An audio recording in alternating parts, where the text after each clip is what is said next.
2007년 학교에서 단체로 일본에 여행을 간 적이 있었습니다. 단체 여행이었기 때문에 방은 여럿이서 함께 배정받아 쓰게 되었지요. 일주일 동안 오사카에서 출발해 도쿄를 둘러보고 귀국하는 코스였습니다. 정말 즐겁게 여행을 하던 도중 5일째 밤에 문제가 일어났습니다. 친구 2명과 함께 3명이 같은 방을 쓰게 되었는데 너무나 갑작스레 다른 친구 2명이 졸립다며 잠자리에 들었습니다. 시간은 아직 10시 정도밖에 되지 않았었고 룸서비스로 맥주와 안주를 잔뜩 시켜놨었기 때문에 그런 친구들의 모습이 당혹스러웠습니다. 그래서 그냥 "그래, 너희 먼저 자. 난 TV 좀 더 보다 잘게." 라고 말했습니다. 그런데 말이 떨어지자마자 친구들이 그대로 잠에 골아 떨어졌습니다. 저는 이상하게 여기면서도 복도에서 얼음을 가져와 테이블 위에 올려두고 맥주에 얼음을 넣고 안주와 함께 먹으며 TV를 봤습니다. 그리고 어째서인지 어느샌가 저 역시 그대로 잠에 빠져버렸습니다. 한참 자고 있는데 어째서인지 몸이 너무 답답했습니다. 후덥지근한 데다 움직일 수도 없었습니다. 이게 무슨 일인가 싶어 일어나려는데 몸이 전혀 움직이질 않았습니다. 눈만 겨우 움직여서 방 안 구석구석을 살피는데 자기 전까지만 해도 잘 나오던 TV 화면이 지지직거리며 노이즈만 나오고 있었습니다. 이게 뭔가 싶어 더 살펴봤습니다. 그런데 호텔 방문 쪽 천장 구석에 여자아이가 앉아 있었습니다. 천장에 아주 자연스럽게 말입니다. 그때는 천장에 앉아 있는 것임에도 불구하고 그저 그것이 너무나 자연스러워서 쉽게 납득했었습니다. 여자아이는 갈색 단발에 교복을 입고 있었습니다. 반팔 와이셔츠에 갈색 니트 조끼, 체크무늬 치마였던 걸로 기억합니다. 그 아이를 본 순간 저는 한눈에 그 아이가 인간이 아니라는 것을 알아차렸습니다. 피부는 혈색이 느껴지지 않을 정도로 창백했죠. 백인의 하얀 피부 같은 느낌이 아니라 말 그대로 흰 도화지처럼 새하얀 얼굴이었습니다. 눈 역시 동공이 풀려 있어 눈빛을 읽을 수도 없었습니다. 그런 눈으로 그녀는 계속 저를 바라보고 있었습니다. 저는 온몸에 소름이 돋으며 이젠 죽었구나 싶었습니다. 식은땀이 뻘뻘 흐르고 난생 처음 눌린 가위에 당황한 채 그대로 누워있을 뿐이었습니다.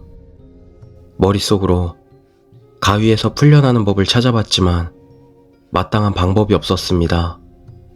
결국 저는 그것마저 포기하고 그저 그 아이에게서 시선을 피하려 애썼습니다. 고개를 돌릴 수조차 없어 눈알만 굴리는 수준이었지만요. 그런데 갑자기 그 아이가 앉은 채로 스르륵 저를 향해 다가오기 시작했습니다. 마치 달팽이 같은 매우 느린 속도였지만 한 가지만은 알 수 있었습니다. 저게 여기까지 오면 나는 죽겠구나.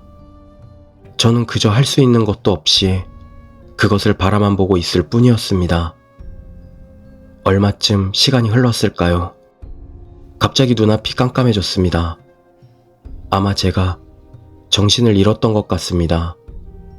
일어나 보니 이미 아침이었습니다. 친구들은 어느새 옷도 다 차려입고 짐까지 싸두었더군요. 저는 후다닥 일어나서 친구들에게 질문을 마구 던졌습니다. "야, 너희 귀신 못 봤어? 나만 본 거야? 무슨 헛소리야 갑자기." 정확한 기억은 나지 않지만 이런 이야기를 나누다 문득 꺼져 있는 TV에 눈이 갔습니다. "어젯밤에 TV 누가 껐어? 난 아닌데." "아침에 일어나니까 꺼져 있던데?" 그럼 내가 먹던 얼음은 누가 버린 거냐? 얼음은 무슨, 얼음통도 없는데 무슨 소리야? 제가 가져왔던 얼음통은 감쪽같이 사라져 있고 TV도 꺼져 있었습니다. 저는 어제 그 일이 꿈이었던 것으로 생각하고 안도의 한숨을 내쉬며 침대에서 일어났습니다. 그런데 테이블에는 제가 전날 밤에 얼음통을 올려뒀던 자리에 물기가 흥건히 남아 있었습니다. 얼음통은 결국 복도의 얼음 자판기 앞에서도 찾을 수 없었고 그 층 어느 곳에도 없었습니다. 그 귀신은 과연 저에게 무슨 말을 하고 싶었던 것일까요? 그리고 어째서 제가 잠든 뒤 방안을 정리해뒀던 것일까요? 아직도 그때 일만 생각하면 온몸에 소름이 돋습니다.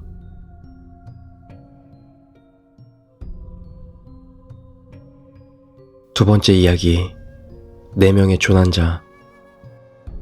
아는 사람에게 들은 이야기입니다. 약 25년 전에 더운 여름이었습니다. 어떤 어선에서 구조 신호를 보내와서 구조를 하기 위해 헬기가 출동했습니다. 현장은 바람이 강해 강한 파도가 치고 있었다고 합니다. 그렇지만 다행히도 헬기는 전복한 어선과 근처에서 바다에 떠있는 승무원들을 금방 발견했습니다. 조난자는 총 4명. 갑작스러운 사고였던지 구명조끼를 입고 있는 사람은 1명뿐이었고 나머지는 그 사람에게 매달려 있었다고 합니다. 헬기에서는 즉시 구조활동에 들어갔지만 강풍과 파도 때문에 구조는 난항에 빠졌습니다. 결국 노력에도 불구하고 그 4명 중 누구도 구조할 수 없었다고 합니다. 그리고 며칠 뒤 구명조끼를 입은 남자의 익사체가 발견되었습니다. 그런데 수사 도중 이상한 점이 발견되었습니다. 사체로 발견된 어부는 그날 혼자서 배를 타고 고기잡이에 나섰다는 것이었습니다.